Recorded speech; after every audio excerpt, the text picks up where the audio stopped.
এখানে লক্ষ্য করো, এই যে এই প্রথম যে সেন্টেন্সটি রয়েছে, সেই প্রথম সেন্টেন্সে রয়েছে সামথিং, সামথিং রয়েছে, আর সামথিং এর জন্য এখানে রয়েছে ইট।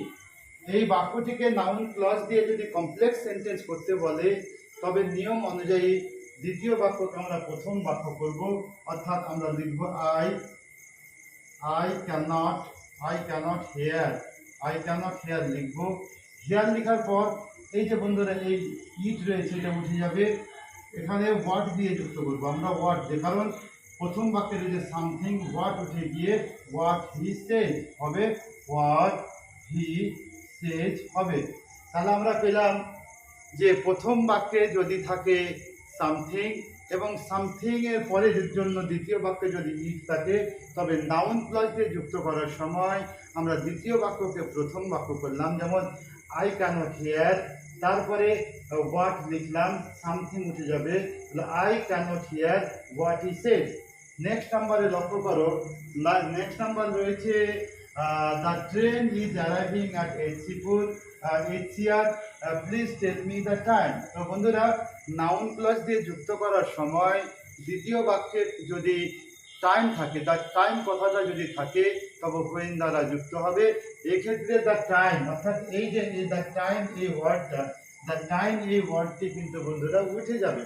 তাহলে এখানে অবশ্যই অনুযায়ী দ্বিতীয় বাক্য রয়েছে please tell me the time, এখানে টাইম উঠে যাবে। যদি টাইম লিখে রেখে দেই, টাইম লিখে রেখে দেওয়া হয় আর হোয়েন দিয়ে যদি যুক্ত করে, তাহলে ওটা রিলেটিভ ক্লজ হয়ে যাবে। আর এখানে তাহলে কি হবে, please, please tell me the, please tell me, please tell me when the train, when the train is arriving at HCR। তাহলে বন্ধুরা আমরা এখানে পেলাম যে দ্বিতীয় বাক্যে যদি দ্য টাইম থাকে, তাহলে দ্য টাইম উঠে গিয়ে আমরা সেটাকে প্রথম বাক্য অর্থাৎ প্রিন্সিপাল ক্লোজ করব, অর্থাৎ প্লিজ টেল মি, তারপরে হোয়েন দিয়ে যে প্রথম বাক্যটি রয়েছে সেই বাক্যটিকে লিখব। অর্থাৎ please tell me when the train is coming, এখানে when the train is coming হচ্ছে নাউন ক্লজ, আর এখানে প্রিন্সিপাল ক্লজ হচ্ছে please tell me, please tell me. ঠিক 3 নম্বর কোশ্চেন লক্ষ্য করো, 3 নম্বর কোশ্চেন রয়েছে the boy is crying loudly, I know the reason. বন্ধুরা, নাউন ক্লজ দিয়ে যুক্ত করার সময় যেমন সামথিং থাকলে পরে আমরা হোয়াট দিয়ে যুক্ত করলাম, দ্য টাইম থাকলে পরে আমরা হোয়েন দিয়ে যুক্ত করলাম, ঠিক একদম সেমভাবে যদি দ্য রিজন থাকে, দ্য কজ থাকে, তবে হোয়াই দিয়ে যুক্ত হবে, সেক্ষেত্রে দ্য রিজন বা কজটা উঠে যাবে। তাহলে এখানে যা দ্য রিজন রয়েছে, দ্য রিজন রয়েছে, এটা উঠে যাবে, অর্থাৎ আই নো, উত্তর হবে I know, I know why the boy is crying, why the boy is crying.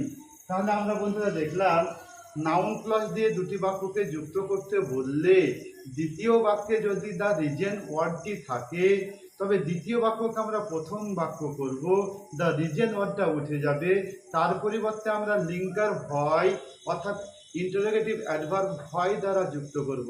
যেমন এখানে আমরা পেলাম I know why the boy is crying loudly, why the boy is crying loudly.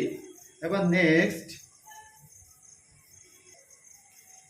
4 number question রয়েছে he works out the sum, you know the process, he works out the sum, you know the process. অর্থাৎ দ্বিতীয় বাক্যে যদি the way the process থাকে, তবে the way বা the প্রসেসকে উঠিয়ে how দ্বারা দুটি বাক্যকে যুক্ত করতে হবে, অর্থাৎ নাউন ক্লজ আমরা এখানে হাউ দ্বারা অর্থাৎ ইন্টারোগেটিভ অ্যাডভার্ব দ্বারা আমরা যুক্ত করব। তাহলে আমরা বন্ধুরা পেলাম যে দুটো বাক্য রয়েছে, আর সেই দুটো বাক্যকে যদি সেই নমিনাল ক্লজ দিয়ে যুক্ত করতে বলা হয়, তবে আমাদের দেখতে হবে যে দ্বিতীয় বাক্যে যদি থাকে দ্য প্রসেস বা দ্য ওয়ে, তবে অবশ্যই আমরা হাউ দিয়ে যুক্ত করব। যেমন কি আমরা পেলাম যদি সামথিং বা ইট থাকে তবে হোয়াট দিয়ে, যেমন দ্য রিজন থাকলে পরে ওয়াই দিয়ে, যেমন দ্য টাইম থাকলে পরে যেমন হোয়েন দিয়ে করলাম। তো ঠিক এখানে রয়েছে দ্য প্রসেস, যেমন he works out the sum, you know the process, এখানে হচ্ছে ইউ, তাহলে হবে উত্তর হবে no you know how how he works out the sum. You know how he works out the sum. How he works out the sum. এই হচ্ছে বন্ধুরা।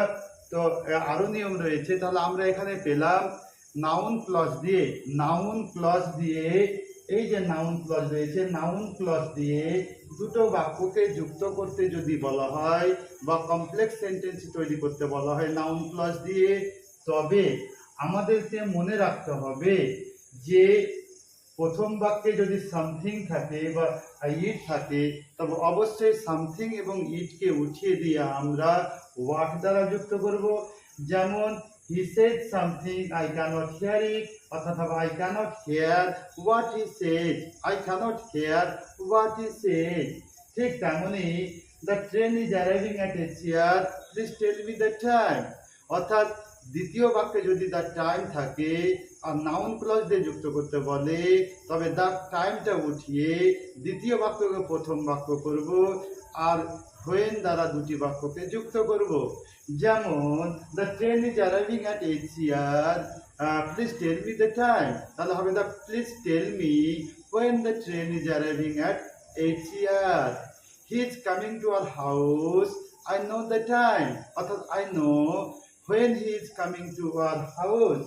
ঠিক সেরকম আবার একটা নিয়ম রয়েছে যে দ্বিতীয় বাক্যে যদি দ্য রিজন থাকে, দ্য কজ থাকে, তবে অবশ্যই দ্য রিজন বা কজকে উঠিয়ে প্রথম বাক্যকে দ্বিতীয় বাক্যকে প্রথম বাক্য এবং প্রথম বাক্যকে দ্বিতীয় বাক্য করে আমরা এটাকে অবশ্যই আমরা হোয়াই দিয়ে যুক্ত করব। যেমন the boy is crying loudly, I know the reason, I know why the boy is crying loudly. Next number, আমরা যদি দেখি দ্বিতীয় বাক্যে দ্য ওয়ে বা দ্য প্রসেস রয়েছে, তবে আমরা হাউ দ্বারা যুক্ত করব। হি works out the some, I know the process, I know how he works out the sum. যেমন he broke into the house, I know the way, I know how he broke into the house। এইরকম ভাবে হবে বন্ধুরা।